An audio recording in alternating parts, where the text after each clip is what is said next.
Hello and welcome to Estate Agent Today and Letting Agent Today's latest video summary of the week's news. Let's start with one of the biggest stories of the year, let alone the week, the move by the government to introduce right to rent, the process whereby letting agents and landlords must check the immigration status of tenants. The industry has been making its opposition to the proposal clear for many months, but this week it was the turn of MPs to debate the issue. Labour's Andy Burnham led the charge against the measure, saying it would turn letting agents and landlords into a part of Britain's border control, and saying most agents and landlords were not qualified, trained or equipped to make proper checks of tenants' passports and immigration documents. There had been support for his position from the Equality and Human Rights Commission, which warns that the measure may infringe the human rights of tenants. Despite this, the government won the day and the immigration bill passed its second reading in the House of Commons. But there's still some way to go before it becomes law. There will now be the committee stage in the Commons where MPs undertake detailed scrutiny of the plans. The bill will then return to the Commons for MPs to consider any changes. Once that is completed, the bill then goes to the House of Lords where it will again be debated. So it will probably be next year before it becomes law.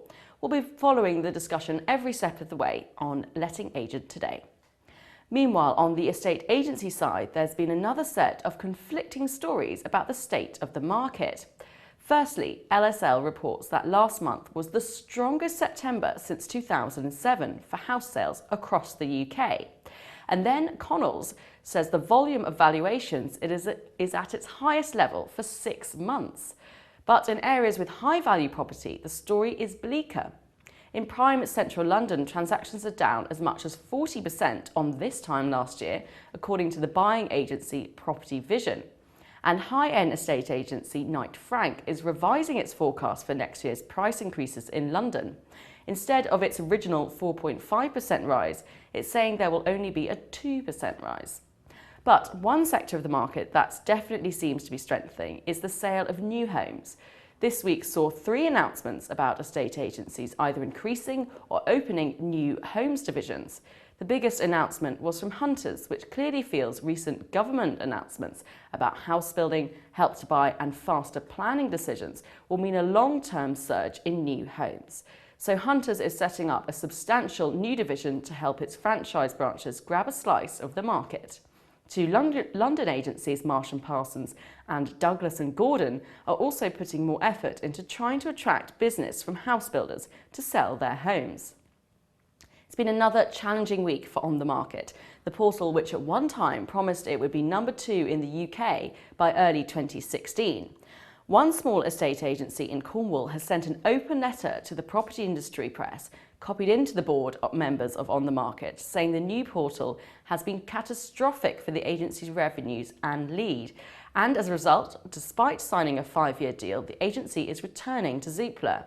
Meanwhile, Zoopla has announced that as a result of its acquisition of the USwitch utility price comparison website, it's offering members agents the chance to increase revenue by installing links from online property details to USwitch.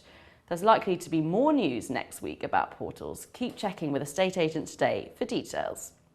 It's been a difficult week too for online agents. Both Purple Bricks and eMove had complaints about them sent to the Advertising Standards Authority. They were settled informally, with the online agencies agreeing to amend their website wording. But it looks like curtains for houses. That's the online agency houses.co.uk, which is selling its domain name for a knockdown price of under £3,000. One property website says the domain was purchased for £40,000 before Houses was launched just 2 years ago. Finally, bad news for tenants renting with dogs in London.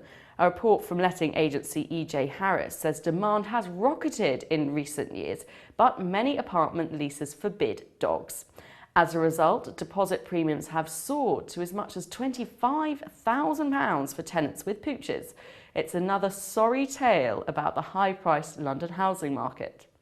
Well, that's it for another week. If you want to keep up to date with what's happening in our industry, check in every day to read the news online from Estate Agent Today and Letting Agent Today. We carry breaking news every day, and you can also subscribe to our email newsletter.